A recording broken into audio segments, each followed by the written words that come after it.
서울 광진구가 국회의원 이정원입니다. 김태규 방송통신위원장 직무대행께 질문 드리겠습니다. 김태규 직무대행님 잘 들어보십시오. 국내 인터넷망을 이용하면서 가장 많은 트래픽을 유발하는 부가통신 사업자 CP가 어디인지 아십니까? 구글이죠. 네, 맞습니다. 지난해의 경우에 전체 트래픽량의 30.6%를 유발했습니다. 2020년의 경우에만 해도 26%였는데 3년 만에 30.6%까지 또 늘어났습니다.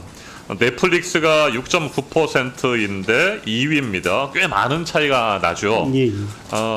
네이버라든지 카카오 등 부가통신 사업자는 국내 인터넷망을 이용하면서 망 이용 대가를 지불하는 거 알고 계시죠? 네. 그런데 구글은 망 이용 대가 지불을 거부하고 있습니다. 이거 알고 계십니까? 알고 있습니다. 왜 그런데 방송통신위원회에서는 아무런 조치를 취하지 않고 있는 겁니까? 글쎄 저희들도 역시 이 부분에 대해서 해법을 찾아야 된다는 생각은 당연히 가지고 그런데 아무런 조치도 있습니다. 하고 있지 않고 그 사이에 구글은 무임승차를 하고 있는 거잖아요. 네, 해외 CP들의 경우에 아마존이나 디즈니 이런 데들도 망 이용료를 냅니다. 그런데도 여전히 망 이용료를 내지 않고 무임승차를 하고 있는데 이건 국내외 CP들의 다른 경우들과 비교해 보면 역차별 아니겠습니까? 국내 CP들의 경우에 망 이용 대가를 내는데 말이죠. 그런 측면이 없지 않습니다. 네. 다만 조금 더 설명드려도 되겠습니다. 네, 간단히 말씀하시죠. 간단히 말씀드리겠습니다.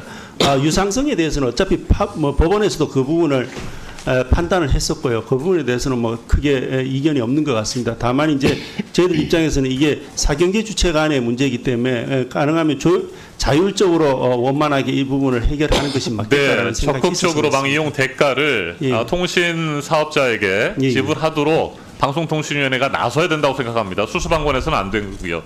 그런데 구글은 막대한 영향력, 이용자를 볼모로 계속해서 거부하고 있는 상태입니다. 그러면서도 한편으로는 요금을 대폭 올렸어요.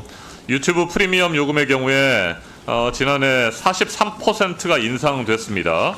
네, 일방적으로 1,450원 월 유튜브 프리미엄 요금을 14,900원까지 올렸어요.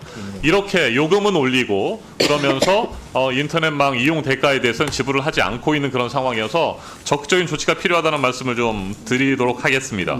자, 그런데 이렇게 망 이용 대가도 제출하지 않고 지급하지 않고 있는 구글 그리고 유튜브에 우리 정부가 말이죠. 매년 지급하는 광고비가 674억 원까지 이르렀습니다. 구글과 유튜브가 가장 많은 정부 광고료의 수익자가 되고 있습니다. 얼마 전까지만 해도 KBS가 제일 많이 받았는데 KBS가 647억 원으로 2위로 떨어졌고요. 구글 유튜브가 674억 원을 받고 있습니다. 이 같은 상황에서 앞에서도 다른 의원께서 얘기했습니다만 구글의 인앱 결제 강제에 대한 475억 원의 과징금은 부과하지 않고 있는 상황이고요. 철저한 조치가 좀 필요하지 않겠습니까? 인앱 결제는 앞서도 말씀드렸지만 저희들도 그 부분은 이게 위원회가 정상화되면 바로 조치를 취하도록 하겠습니다. 네. 자, 그리고 또 하나 지적하겠습니다. 구글 코리아가 그런데 우리나라에서 내는 법인세가 얼마인지 아세요? 그래서 법인세 금액까지는 제가 파악하고 있습니다. 엄청나게 많은 수익을 올리고 있고요. 지금 한국에서 131조 원의 가치를 창출했다라고 하는 기사까지 나오고 있습니다. 구글이. 그런데 구글 코리아가 지난해 매출을 산정해가지고 낸 법인세를 보니까요 155억 원에 불과합니다. 매출액을 3,653억 원으로 신고했고 법인세가 155억 원인데 실제 플랫폼 이용 시간이라든지 광고 검색 이런 것들을 따져서 보면 말이죠. 구글 코리아가 12조 1,350억 원의 매출을 지난해 올린 것으로 나옵니다. 그런데 실제로는 매출을 3,653억 원이라고 하면서 법인세를 155억 원 내고 말았던 것이죠. 12조 1,350억 원의 실제 매출을 추산하고 그에 따라서 법인세를 추산하면 6,229억 원이나 나옵니다. 6,229억 원의 매출에 따른 법인세를 내야 하는 구글 코리아가 우리나라에 지금 낸 법인세는 155억 원입니다. 이거 어떻게 생각하세요? 소득이 있는 곳에 과세가 있어야 되는 거 아닙니까? 그게 조세 정의 아닙니까? 답변해 보십시오.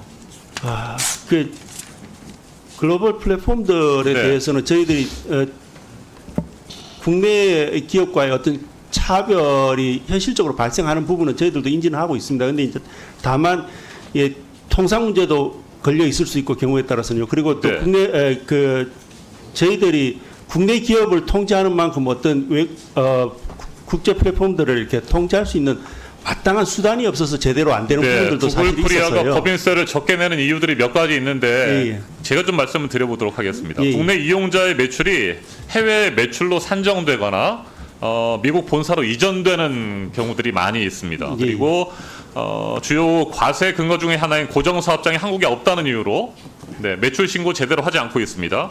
최대 30%에 달하는 높은 수수료를 물리고 있는 인앱 결제, 이건 방송통신위원회가 적극적으로 조치를 취하지 않고 있어서 안 내고 있는 것이고요. 그리고 국내 수익 대부분인 이 인앱 결제 수익을 구글 아시아 퍼시픽 이 매출로 지금 잡고 있어요.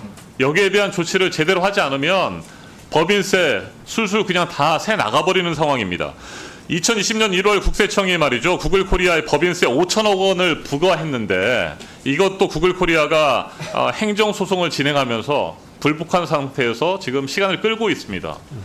이것도 적극적으로 대처를 해야 되는 상황입니다. 다시 한번 정리해 드리겠습니다. 인터넷망 이용을 하면서 망 이용료 대가도 통신 사업자에게 지불하지 않고 있는 구글입니다. 그런데도 정부 광고료로 국내에서 가장 많은 최대 수익자로서 구글 유튜브가 674억 원을 받아가고 있습니다. 법인세는 고작 155억 원을 내고 있습니다. 매출액 신고도 제대로 이루어지지 않고 있습니다. 조세 회피라고 보여집니다. 구글 코리아, 구글에 대해서 철저하게 조사하시고 소득 있는 곳에 과세가 있다고 하는 조세 정의를 방송통신위원회가 보여주기 바랍니다. 영상을 시청해 주셔서 고맙습니다. 말보다 진심이 먼저 닿는 정치, 이정헌 오피셜에서 계속해서 전해드리겠습니다. 오른쪽 구독 버튼을 눌러 이정헌의 길에 함께해 주십시오. 고맙습니다.